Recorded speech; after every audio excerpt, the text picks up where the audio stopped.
మీ business ఏదైనా మీ ఊర్లో promotion చేయాలంటే అది సుమన్ టీవీతోనే సాధ్యం. ఇప్పుడే సంప్రదించండి. రాష్ట్ర వ్యాప్తంగా సంచలనం సృష్టించిన బంటి అలియాస్ కృష్ణ హత్య కేసులు అయితే మొత్తంగా పోలీసులు అయితే కులాహంకార హత్యగానే ధృవీకరించారు. మొత్తం కొద్దిసేపటి క్రితమే నిందితులను మొత్తం కూడా అదుపులో తీసుకొని వాళ్ళందరినీ కూడా కోర్టులో ప్రవేశపెట్టడం జరిగింది.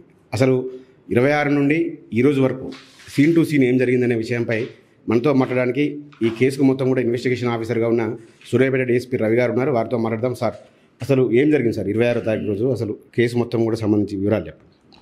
26th రోజు A2 మహేష్, బైరు మహేష్ డిసీజ్డ్ ఎవరైతే ఉన్నారో కృష్ణకు కాల్ చేసి, అంటే ఆ రోజంతా తిరిగి 26th రోజు అంటే మర్డర్ చేయాల ప్లాన్ తోటే ఇతను 3 months నుంచి అతను ఫ్రెండ్షిప్ చేస్తున్నాడు నమ్మించడం కోసం.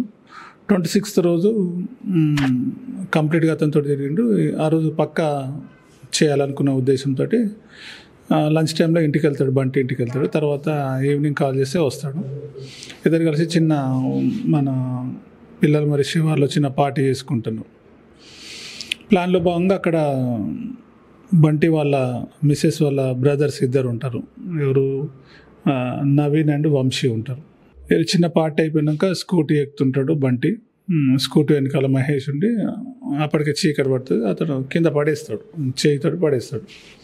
పడగానే అప్పటికి కాపు కాసుకున్న వంశీ అండ్ నవీన్ వచ్చి థ్రోట్లింగ్ చేస్తారు. ముగ్గురు కలిసి థ్రోట్లింగ్ చేస్తారు, కొడతారు, ముఖం మీద కొడతారు. అంటే ఎట్లాంటి వెపన్ అయితే యూజ్ చేయాలి కానీ చేతులతో కొడతారు, థ్రోట్లింగ్ చేస్తారు, గొంతు బిసుకుతారు. చనిపోయినాక ఒక బస్తా సంచిలో ప్యాక్ చేసుకొని ఎర్టిగా కార్లో, వంశీ నవీన్ తెచ్చిన ఎర్టిగా కార్లో పెట్టుకొని పాత సూర్యాపేటకు పోతారు. పాత సూర్యాపేటకు పోయేటప్పుడు అందులో నవీన్ మహేష్ ఉంటారు. వెనకాల డిసీజ్డ్ స్కూటీ తీసుకొని వంశీ వస్తాడు. అక్కడికి పోయినాక వాళ్ళ నాన్నమ్మకు బుచ్చమ్మ ఉంటుంది. అక్కడ చిన్న ఫెస్టివల్ ఉంటే అక్కడికి వెళ్తుంది. అక్కడ బుచ్చమ్మకు చూపిస్తే బుచ్చమ్మ కూడా హ్యాపీగా ఫీల్ అవుతుంది, మంచి పని చేశారు అన్నట్టుగా. అక్కడి నుంచి డెడ్ బాడీని డిస్పోజల్ ఎట్లా చేయాలనే ఉద్దేశంతో ఇద్దరు మళ్ళీ వంశీని అక్కడనే డ్రాప్ చేస్తారు, అక్కడనే ఉండమని చెప్తారు. స్కూటీతో పాటు వంశీ పాత సూర్యాపేటనే ఉంటాడు.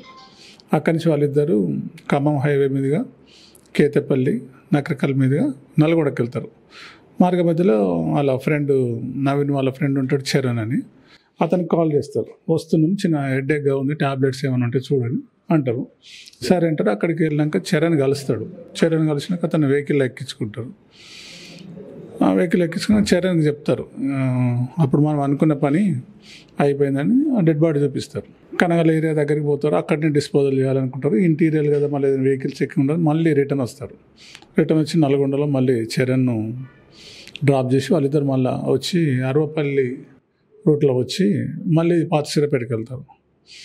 అక్కడ అగైన్ మళ్ళీ వంశీని తీసుకొని ఈ పిల్లలు మరి శివారికి వచ్చి డెడ్ బాడీని వేసి అక్కడ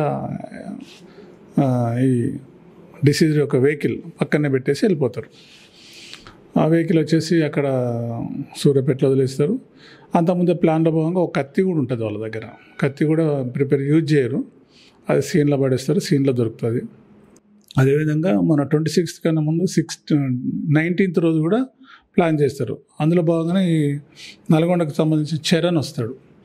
అక్కడ ప్లాన్ చేస్తారు కానీ ఆ రోజు కుదరదు. చరణ్, మహేష్, వంశీ, నవీన్ వీళ్ళందరూ ప్లాన్ చేసుకుని కుదరకుండా అతను వెళ్ళిపోతాడు. దాంట్లో భాగంగా మళ్ళీ అతనికి వెళ్తారు. మొత్తం 6 అక్యూర్డ్. ఫస్ట్ మహేష్ని పిలిపించి సైదులు, బుచ్చమ్మ, నవీన్, వంశీ వాళ్ళందరూ డిస్కస్ చేస్తారు. ఎట్లాగూ మా కూతురు పోయింది కదా, మా పరువు పోయింది, ఎట్లా చేసేయాలి అని చెప్తారు. మర్డర్ చేయాలని ప్లాన్ చేస్తారు. అప్పటి నుంచి ఈ ముగ్గురు పిల్లలు ప్లస్ అక్కడ ఉన్న చరణ్ ఆలోచిస్తుంటారు చేయాలని. దానిలో భాగంగా 26th రోజు ఈ మర్డర్ చేశారు. ఓకే, అంటే ఇది మొత్తం పూర్తిగా కులాహంకార హత్యని అనుకోవచ్చా సార్? మొత్తానికైతే డిసీజ్డ్ ఎస్సీ కమ్యూనిటీ, అక్యూడ్ మొత్తం బీసీ కమ్యూనిటీ. దాంట్లో భాగంగానే మనం SC ST murder case and conspiracy కూడా పెట్టినాం. దాంట్లోనే మనం అరెస్ట్ చేసినాం ఈరోజు. ఓకే, సుపారీ ఏమైనా ఉందా సార్ ఇందులో? బయోమేస్కు సుపారీ ఇచ్చినట్టు కూడా కొన్ని వార్తలు అయితే వచ్చినాయి, అందులో నిజం ఉందా సార్? లేదు బైరు మహేష్ అలా రిలేటివ్, పొలాలు కూడా పక్క పక్కనే ఉంటాయి. దాంట్లో ఫ్రెండ్షిప్లోనే చేసిండు, రిలేటివ్స్ కావడం వల్ల చేసిండు తప్ప ఇందులో సుపారీ లాంటిది అయితే ఏం లేదు.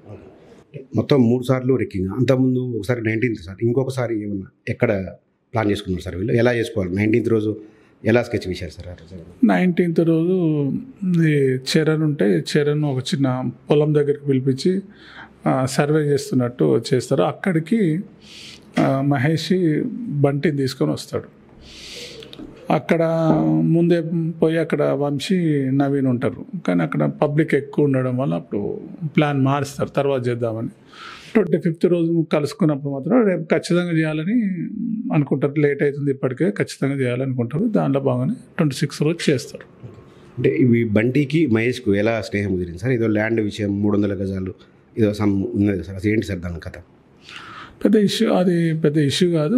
మహేష్ ఒకటి క్రియేట్ చేస్తాడు, ఒక ల్యాండ్ ఒక అతను ఉంది 700, అది ఏందో తెలియట్లేదు, అది కొలతలు వేయాలి, కొలతలు వేసి కరెక్ట్ ఐడెంటిఫై చేసి క్లీన్ చేసి ఇస్తే మనకు 300 గజాలు ఇస్తాడు. 300 గజాలు నీకు 150 గజాలు ఇస్తాడు. ఇదంతా ప్లాన్లో భాగం.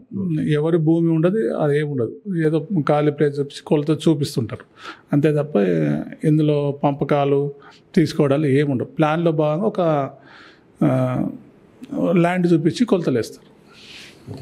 ఇప్పుడు భార్గవి ఇంకేమైనా కంప్లైంట్ చేసి వాళ్ళ కుటుంబీకుల మీద ఏమైనా ఫిర్యాదు అందించడం జరిగిందా సార్? భార్గవి స్టేట్మెంట్ ఇచ్చారు కదా, మా అన్న వాళ్ళు చేసే అవకాశం ఉంటుంది, ఆ రోజే కంప్లైంట్ చేసింది. వాళ్ళ ఫాదర్ కంప్లైంట్ మీద కేసు రిజిస్టర్ చేసినాం. డేవిడ్ కంప్లైంట్ ఇచ్చిండు, అతని కంప్లైంట్ మీద కేసు రిజిస్టర్ చేసినాం. అంటే ఇటువంటి ఘటన జరుగుతుంటే ఏమనిపిస్తుంది సార్? మీరు డిపార్ట్మెంట్ ఒక ఆఫీసర్గా మీరు పబ్లిక్ ఏ మెసేజ్ వస్తారు సార్?